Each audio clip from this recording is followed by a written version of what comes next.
we build good. My role in Rebrand Land is to give equal access to technology to everyone, right? I believe that technology should be fun and easy to use. And I want to make sure that I can explain it to you like you were 5. I used to teach technology for over 15 years before I started my business. So this gives me a little bit of a give back into that. So we run this every Friday at 2 o'clock. It's only called AI After Dark because my baby is asleep. Okay. It's after dark for him. So that means that I can get some things done. Okay. Whether or not you can make it every Friday is completely okay because everything is recorded. It goes on our YouTube channel, and you can watch the replays at any given time. This is a completely interactive session. I was gonna do this whole like curriculum-based thing because naturally I got teaching in my blood, but I also want to make sure that I'm meeting your direct needs, especially since it's so little of us at such a time. And so the first thing I heard about AI and what you wanted to do from Ms. Deidre, Ms. Young, she said she wanted to know how to implement it into her every day, right? Like how do we use AI just as a regular person? I can show you how to do that too. Anyone else have anything that you want to know capability wise? What can AI do? What can I teach you? It can literally be anything. Just ask.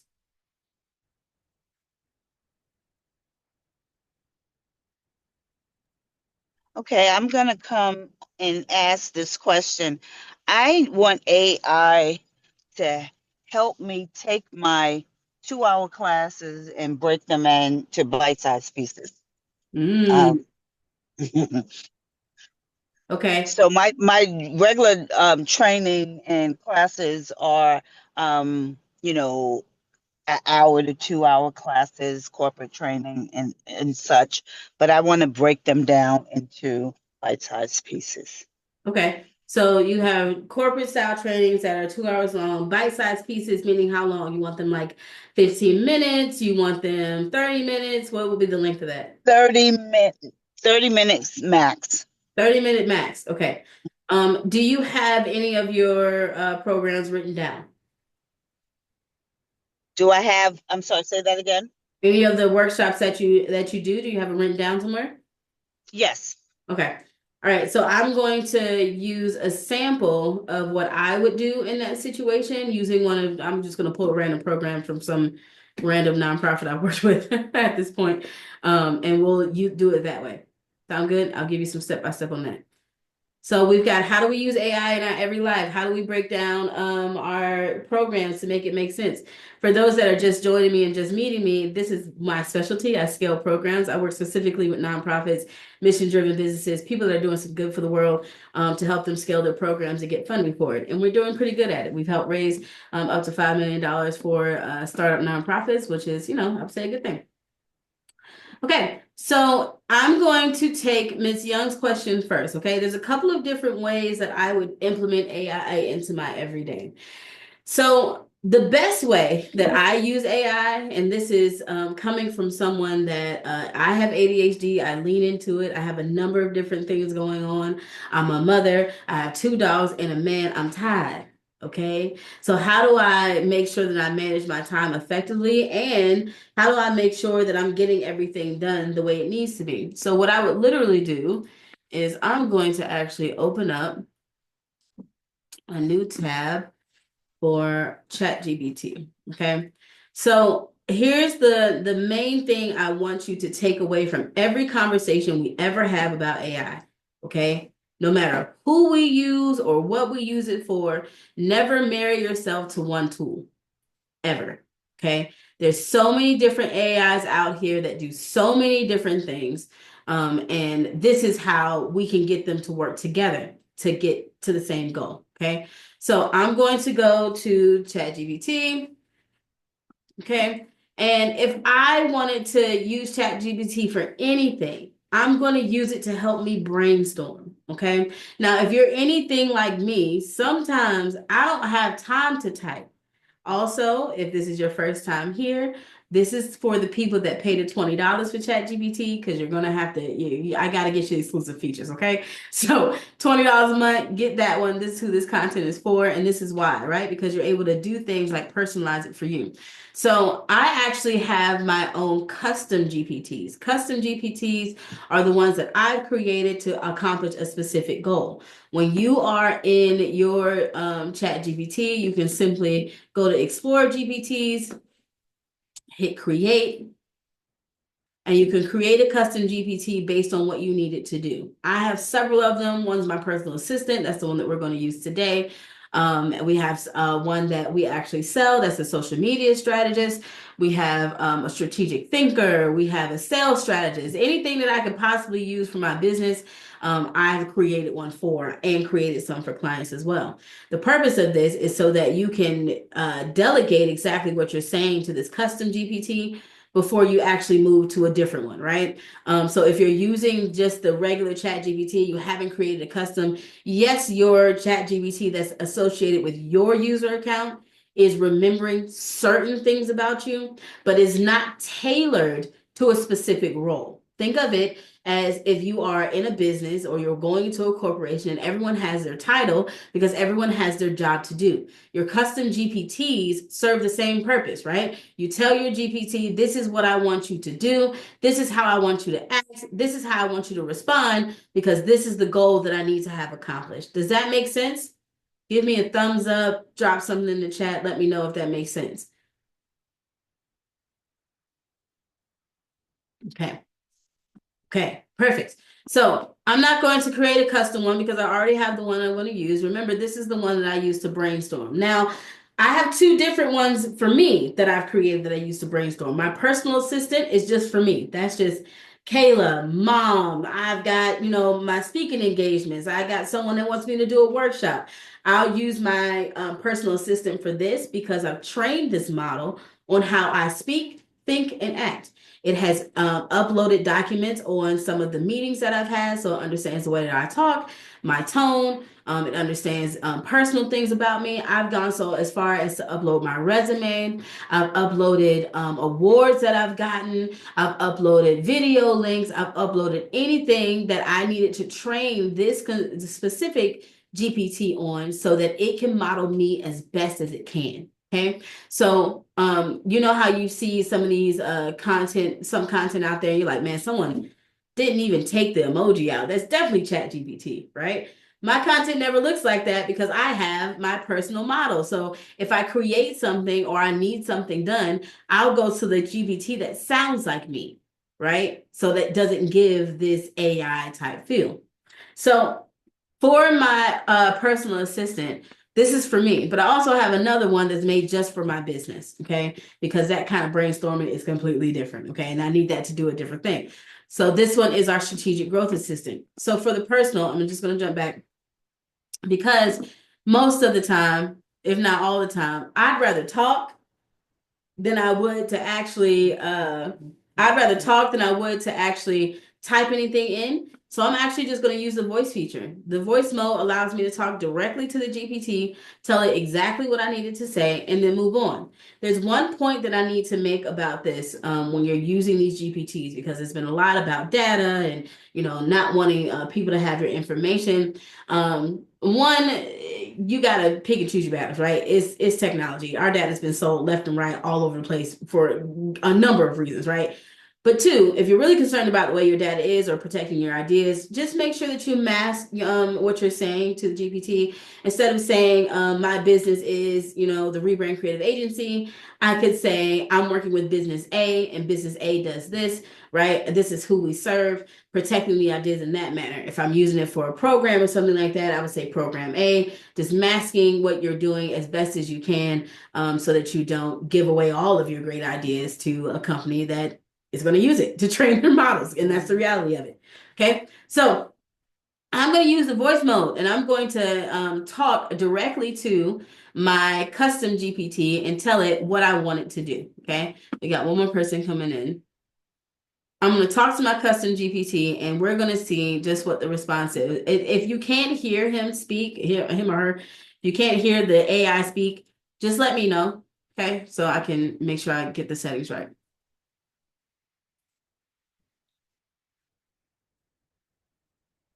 Hey, Chad, can you hear me?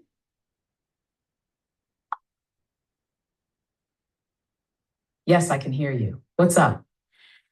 I want to brainstorm and kind of brain dump some things that I've been thinking about here lately, especially when it comes to my son. That sounds like a great idea. Go ahead and lay it all out. I'm here to listen and help you process it. What's been on your mind about your son? He's 1 year old. He is a beautiful baby boy. He is kind of shaped like Winnie the Pooh, which means that I want to get him a lot more active than he is. You know, he likes to throw balls and things, but I just don't have the time all the time to get out. What are some things or activities I can do in the house with him that'll help me keep him active?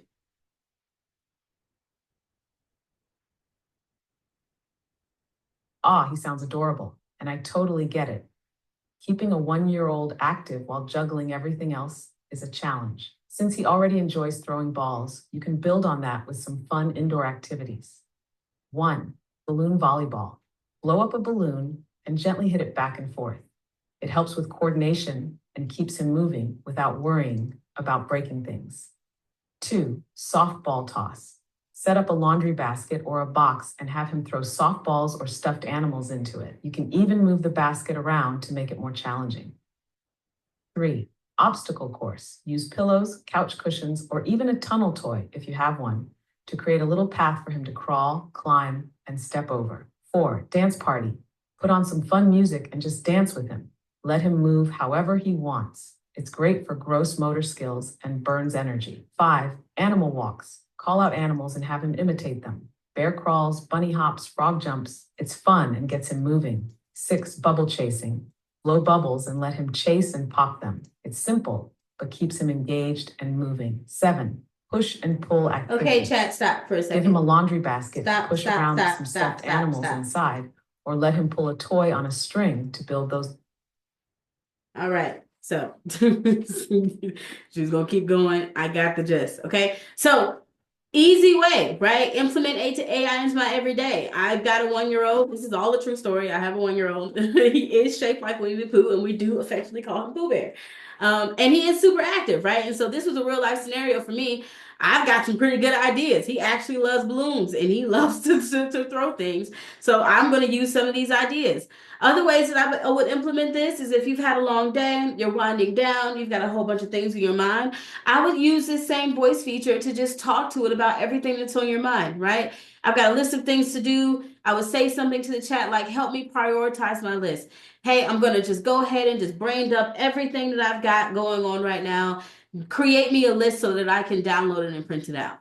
AI can be utilized in your everyday life very easily, very seamlessly, and very safely. Okay. Any questions about that? Did that help?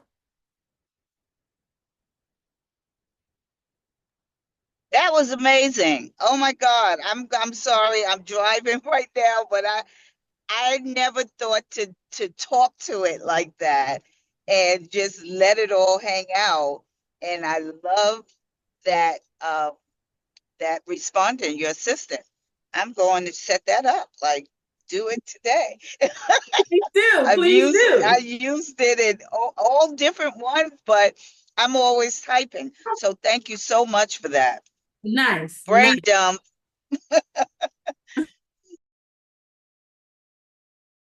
I'm sorry. 1 second. My dog is losing his mind. Losing his mind.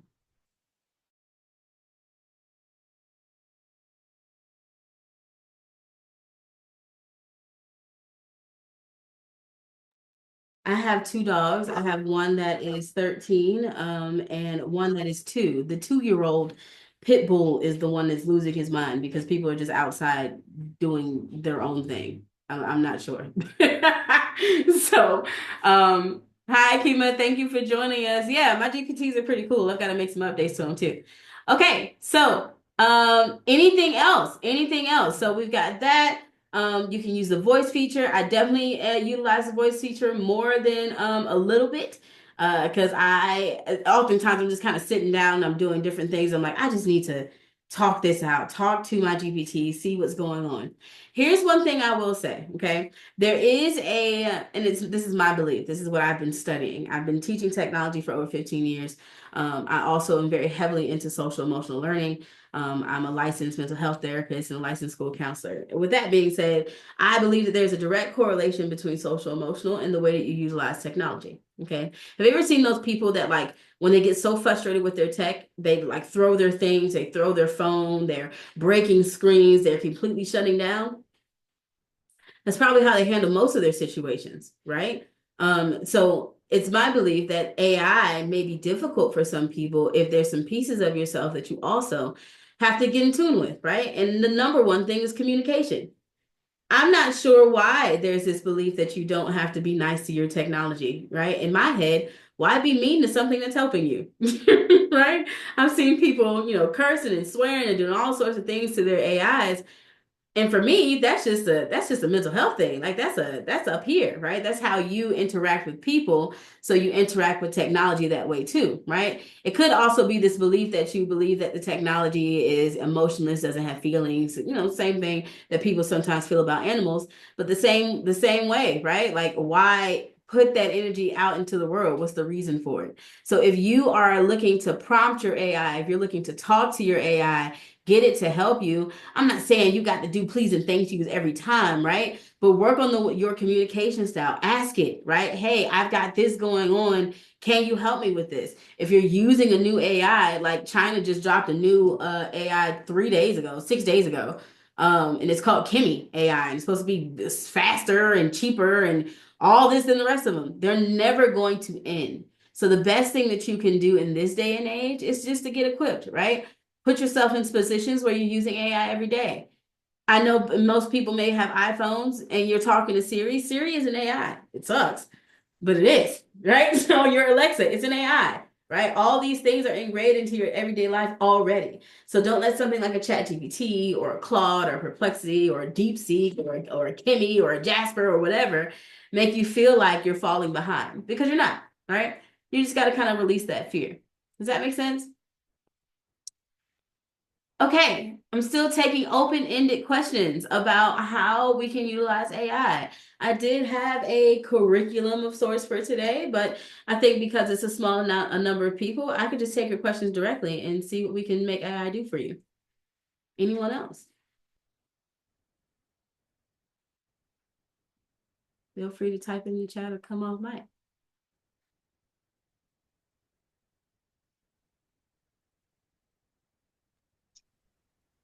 It's me again. Michelle, what would you say would be the better AI tool for, helping you to create images? That's a popular topic here, image generators. I'm going to tell you the same thing. I'm going to show you some tools, but I need you to understand that when you're creating these images, they're pulling from sources, right? So here at Rebrandland, we believe in human-centered tech, right? Humans first, tech second. We want to still honor those people that are creating that art for us to use for their image generation. So I would say if you're going to use it in any official capacity, you want it to be a logo, don't. Right? Don't do that because you could be trademarking someone else's work. But what you can do is use these image generators to create blog images, social media images, things of that nature, just for marketing that you wouldn't use in a super official capacity. That might get you into some trouble. So ChatGPT is linked in with the image generator. I don't like it, right? I'm going to show you the tool that I use most of the time, if not all of the time. And I'm going to show you actually how I use ChatGPT and this tool to help me brainstorm what these images are going to look like. Okay. So let me share my screen again. Okay. This AI is called Leonardo AI. Leonardo, like the Ninja Turtle, like the painter. Yes, Leonardo AI. And with this tool, we can create a ton of different images, a ton of different ways. And just so you don't overload yourself, I'm going to actually walk you from the beginning of how I got to where I was, because when you log in, this is what the interface looks like. Okay. You're going to go to image generation right here in the center. Cool thing about Leonardo AI is that they give you a couple of free credits to begin with, but if you want to continue to create, you can buy more credits. And it's fairly inexpensive. So give me something you want to see created. What do you want? What kind of picture do you want? Give me a woman superhero, a Black woman superhero. Black woman superhero. Okay, so I'm gonna go to classic mode first. And just with that general idea that I want a Black woman superhero. Do you know in what style you might want to see this as, or does it matter? Doesn't matter. I would like certain colors. Okay, what colors? Um, Pink, gold, navy blue. All right. Pink, gold, navy blue. I'm going to use it just like this for right now, and I'm going to show you something else that you can do when we get to another point, okay? So take a look right here. On this side here, it says model, and there's different versions of what the output will look like for you. It's a superhero, so I'm going to keep it on graphic design, but if you wanted it to look more realistic, you would use any of these models here, or this lightning speed right here, right? And I would just encourage you to get on here and play around. There's different ways that you can get it done. They'll all look pretty cool. I'm going to leave it just like this based on what you said, and we're going to see what that image generation looks like. But if you want to get a little bit more detailed and get better at the prompting of it, there's two ways that I would do this. Once it creates the images, I'm going to show you. Let me call my kid's dad because it's not after dark anymore. Baby's up. He's got to come get this baby. Okay, boom. You see those images?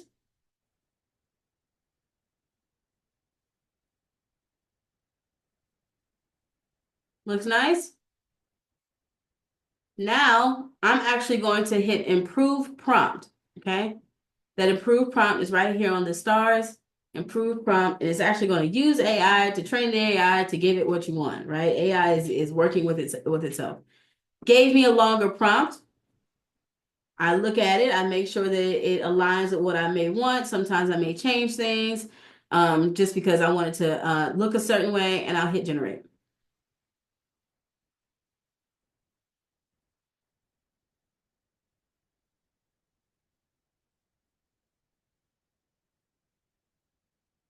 Give it a couple seconds.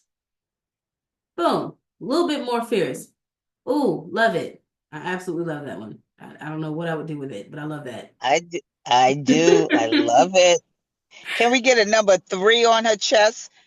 Sure. All right. So I've generated a improved prompt. So now what I'll do is I'll just add a sentence in. Add a number 3 to her costume in the middle of her chest. Okay, got a little bit specific with that because I wanted it to actually do what I wanted to do, right? And not just put a random 3 somewhere on the screen. Even though, know this about image generators, AI image generators are not really advanced or good at fingers.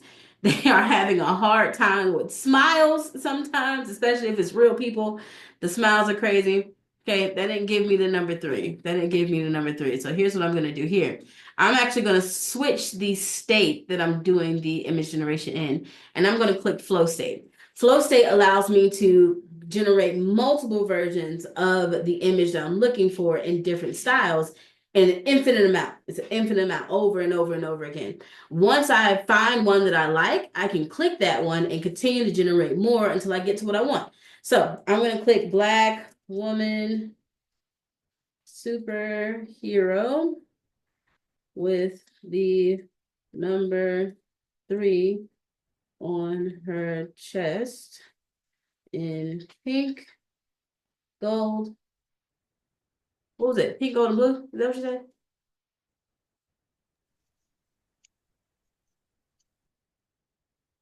Like pink, gold, and I think it was blue. All right. Same thing, hit generate. All right. We've got some more realistic looking ones here now. What do you think about that, Michelle?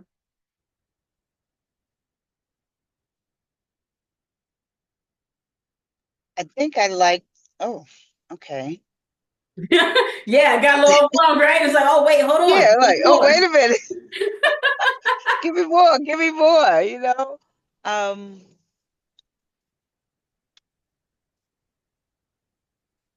oh yeah, I like that with her cape flying. This one, Yeah. that's nice. All right, so let's click this one. Now, whenever I use flow state, I always click upscale image just because it gives the image a better look and feel, fixes the resolution on it for you. That saves into your library. And then if I wanted to generate more like this, I would literally click more like this, okay? And it'll give me another infinite state of more superheroes similar to that, and I can land on the one that I actually want, right? This kind of gives you Mhm. some creative exploration, I like to call it, right? You don't really know you know what you want, you don't really know what you want, or you don't really know how to prompt the AI to give you what you want. Use flow state. Another way that I would do image generation, let's just say I actually have written a children's book, and a lot of it is me getting the scenes out. And so this is the second book in the series. And so what I would do is actually hop over to my ChatGPT and do that brainstorm, like I told you. And I would literally say to my ChatGPT, okay, based off of the characters we just created, give me a prompt that I can feed the image generator, and the chat will give it to me, and I'll copy and I'll paste it right into Leonardo and create the image that I need. Simple enough, right? Was this helpful? Very. So that last piece is new to me.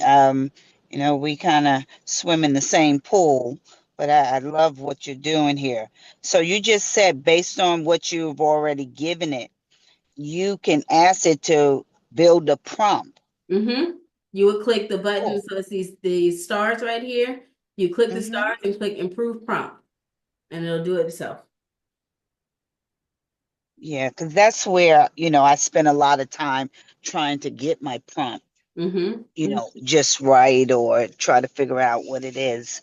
I used to try to give it a whole lot, but as you just said, building on what it gives me, adding things, asking it to, refine is how I've been doing it. Yeah, we have a habit to treat AI like the computer that it is, and not understanding that the more we give it, the more it gets confused, right? Imagine, and this is why I said a lot of this AI stuff and getting equipped with technology is all communications based. It's all relationship factored, right? Imagine someone is talking to you nonstop. They've given you a list of 7 things to do at once. Do you remember any of it? You might remember the first thing they said or the last thing they said, but you don't remember the pieces in the middle. AI works the same way.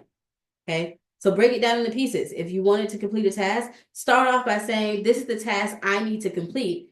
Give me what I need to give you. Okay. How do I need to give you the response? What questions should I be considering so I can get the best output from you? That make sense?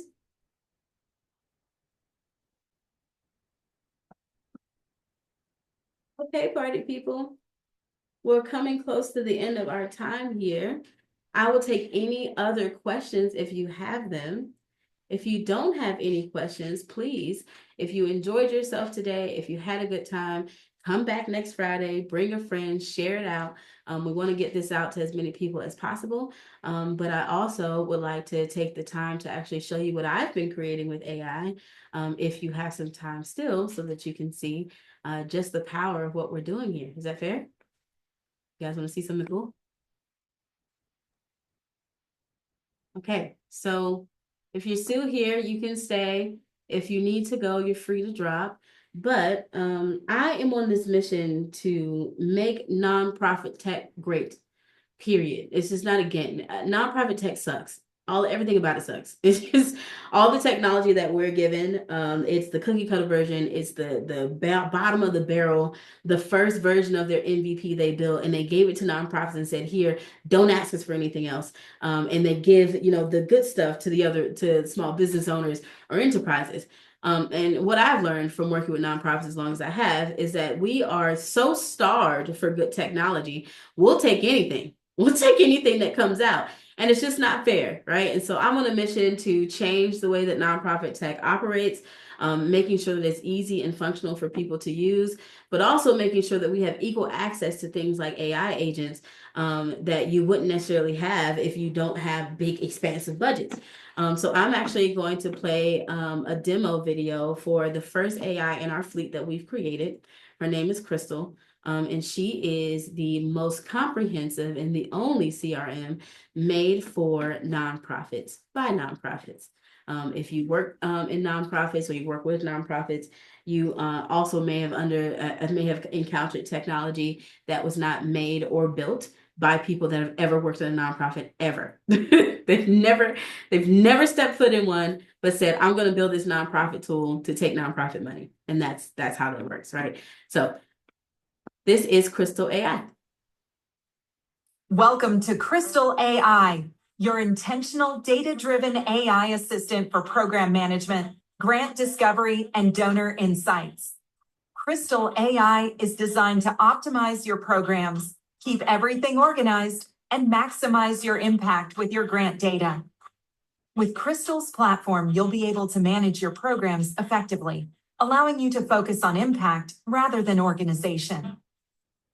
In the Programs tab, you will find all of your active programs within Crystal that can be created using the power of AI.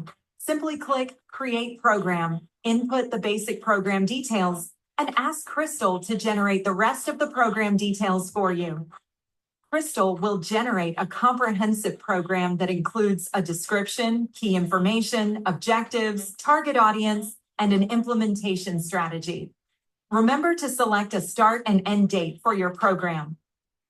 To manage your program effectively, navigate to the program dashboard.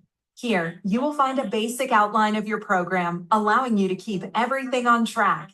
You can update the status of your program from active to in progress, to paused, canceled, or completed by clicking on the status. On the Impact tab, you can view your program's overview and keep your metrics aligned.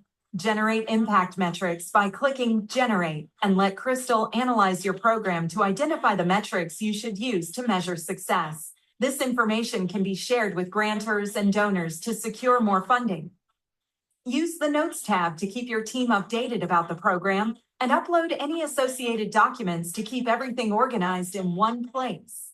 You can also view your program participants and staff and remove, approve, or reject anyone that doesn't belong in your program. Attach any associated budgets, donors, or grants to keep everything in the same place. You can download a comprehensive report straight to your desktop to share with stakeholders, grantors, or donors by clicking the Download Report button. Finally, head to the Grants tab to manage all the grants for your program. If you know exactly what you want to do or search for, simply type it into the search bar and let the AI do the searching for you. Click Apply for any associated grant, and you'll be taken directly to the grant page to apply. If you'd like to track the grant, simply click Track the Grant, and it will be added to your database for easy tracking. Manage the entire life cycle of your grant by going inside it and viewing your application process. You can track your progress from the application stage all the way to recording. On the Application Progress tab, upload the application form, reporting documents, budget details, and review and submit everything, keeping it all in one place. Ensure compliance by ticking off any required compliance requirements for the grant. Upload any documents that will aid in managing the grant effectively. Keep an eye on your reporting dashboard to view analytics and upcoming reports, helping you keep your program and grant management in check. Fulfill any final grant requirements at the end of the grant cycle to ensure your donor will be interested in funding you again. Add any relevant contact information to the grant so you know exactly who to reach out to with any questions or concerns. Improve your donor relations, not just by having a list of donors, but by finding ways to interact with them. Manage your donor by speaking directly to Crystal, asking how you can best improve your relationship with the donor, or click Partnership Growth for Crystal to generate a description based on your donor's engagement with you. Crystal will analyze and gather insights on how many times the donor has interacted with you and vice versa. The goal is to build strong relationships, not only when you receive the grant, but through the entire process, opening up more opportunities. Connect with others by viewing their impact stories and how they're making a difference globally using Crystal's platform. Crystal AI is the only CRM designed with nonprofit social enterprises and change makers in mind. With Crystal, you can optimize, scale, and grow your program with ease, allowing you to focus more on your mission and less behind the computer. And that's what I've been building. Uh-oh. Thank you. Thank you. Feedback. I am all here for feedback. Any piece of feedback feels good. I love it. I love it. Thank you. Thank you. Yeah, we've been working hard to create something that nonprofits actually need and will be able to utilize. So if you are a nonprofit or you know of any nonprofits, our beta is open. We are accepting 15 users at this point to work with us directly to help us scale this system so that we can get it on the market. If that's something that you're interested in, please send me a message and we will get you the information to get started. If you enjoyed yourself today, if you learned something, if I helped you, please invite somebody else to come next Friday and give us a shout out on LinkedIn. We're really trying to make sure that people understand what we do here and how we're making things move. I'm so glad that you are here and I'm hoping to see you again next Friday. See you next week. See you next week. I will be back. All right. Kayla, when you get a chance, we need to talk. I'll call you offline. Okay. I'm free for the rest of the day, so you give me a call. Okay. Okay. Bye. Take care. Good Yeah, meeting goodbye. today. Have a good one. Bye. You too. Take care.